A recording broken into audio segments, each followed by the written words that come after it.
ଜାଣିଛନ୍ତି ଆଜ୍ଞା, ସହରର ଆଲୋକ ଆଖିକୁ ଯେତେ ଭଲ ଲାଗିଲେ ମଧ୍ୟ ଗାଁର ଆକାଶ ସବୁବେଳେ ମନକୁ ଶାନ୍ତି ଦେଇଥାଏ। ଆଜି ମୁଁ ଏହି ବାଟ ଦେଇ ଗଲାବେଳେ ମୋ ନଜର ପଡ଼ିଯାଇଥିଲା ଲୋକନାଥ ମହାବିଦ୍ୟାଳୟ ଉପରେ। ଇଏ ହେଉଛି ମୋର କଲେଜ।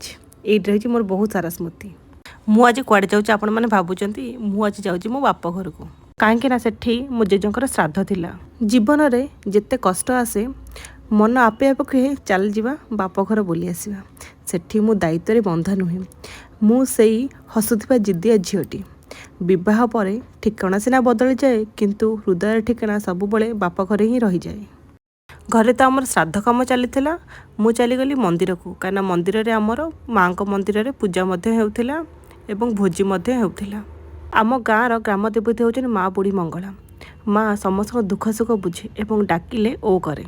ମନ୍ଦିରରୁ ମୁଁ ଆସିଲା ପରେ ଦେଖିଲି ଯେ ଘରେ ମଧ୍ୟ ପୂଜା ସରିଗଲାଣି ଆଉ ସମସ୍ତେ ନନାଙ୍କ ଠାରୁ ଆଶୀର୍ବାଦ ମଧ୍ୟ ନେଲେ। ତାପରେ ମନ୍ଦିରରେ ମଧ୍ୟ ଭୋଜି ସରିଯାଇଥିଲା ଏବଂ ସମସ୍ତେ ଖାଇକି ଖୁସିରେ ଘରକୁ ଗଲେ।